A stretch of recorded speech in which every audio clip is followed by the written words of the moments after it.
You know that feeling, right? You're looking at a list of specialists and your brain just kind of short circuits. There are so many different titles for practitioners of the mind and body, and honestly, it's super easy to get them all mixed up. Well, today, we're going to fix that. We're going to clear it all up. So let's just get right into it. You need some help, right? Maybe with your thoughts, maybe your vision's a bit blurry, maybe your back is aching. Who do you actually call? Is a psychologist the same as a psychoanalyst? And what on earth is the real difference between an optometrist and an optician? These are exactly the kinds of questions we're going to tackle, one by one. But here's the thing, and this is the secret sauce. We are not going to just sit here and memorize a boring list of definitions. Because let's be real, that never works. The real trick is to get the core idea behind what each person does first. Once you get what they're all about, the fancy title just becomes a label. It's a way smarter and way easier way to learn this stuff.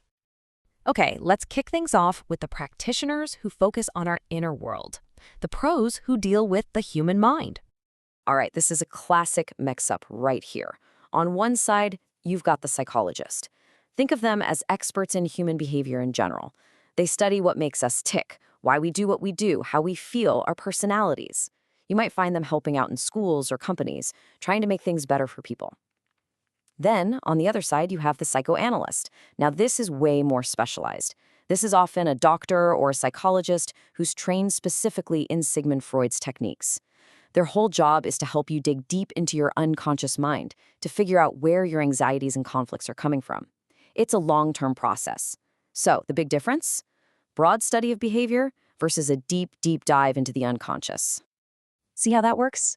Let's use that same idea and apply it somewhere else. Next up, we've got the specialists who take care of two things we use every single day, our eyes and our teeth. First up, the orthodontist. So an orthodontist is a dentist, but they've gone on to do years of extra super specialized training after dental school. Their entire world revolves around one thing, getting your teeth and jaw perfectly aligned. So if you're thinking braces, aligners, anything to fix your bite and smile, the orthodontist is who you need to see. Okay, now this is where it gets really clear for eye care. You've got the optometrist. They're the ones who measure your vision and write you a prescription for glasses.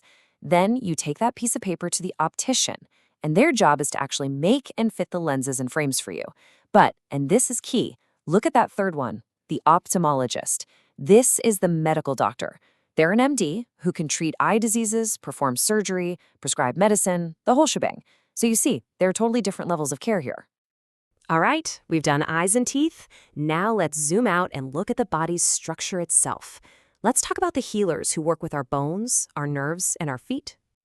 So the osteopath has a really fascinating backstory. It was founded way back in 1874 on this idea that a lot of illnesses come from bones being out of place and putting pressure on nerves. So what do? They use drug-free, hands-on techniques like massage and other manipulations to treat the body.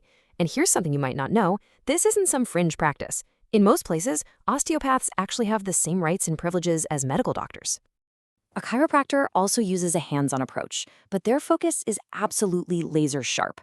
It's all about the nervous system. The core belief here is that the health of your spine is crucial to your overall wellness. So their treatment is all about manipulating the spinal column to get everything back in working order and relieve any pressure on those nerves. And hey, let's not forget our feet. I mean, they carry us everywhere, and that's where the podiatrist steps in. They're the go-to specialist for all those common but super painful foot problems. You know, things like corns, bunions, fallen arches. Basically, they handle anything that's keeping you from walking comfortably, and they can even do minor surgeries to keep you on your feet.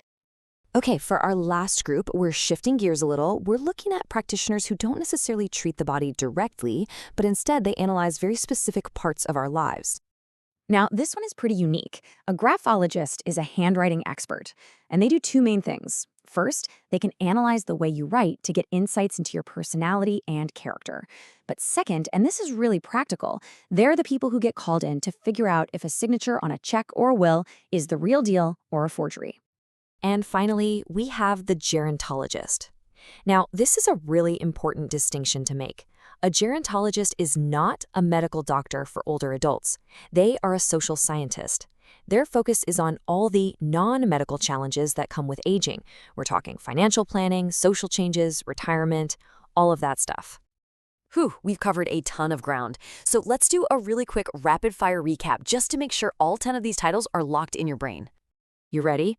Let's do this. Remember, the psychologist for behavior, the psychoanalyst for the unconscious, the orthodontist straightens your teeth. For eyes, it's the optometrist for the prescription, the optician for the glasses. You've got the osteopath and the chiropractor working on the body structure. The podiatrist is for your feet, the graphologist for handwriting, and last but not least, the gerontologist for the social side of aging. Bam, you got it. So now you have this great mental map of all these different specialists. But that kind of brings up one last question for you to think about. With all these specific experts for every little thing, who is the most important practitioner that we didn't even mention today? The one who's often the gatekeeper to all the others. Just something to ponder.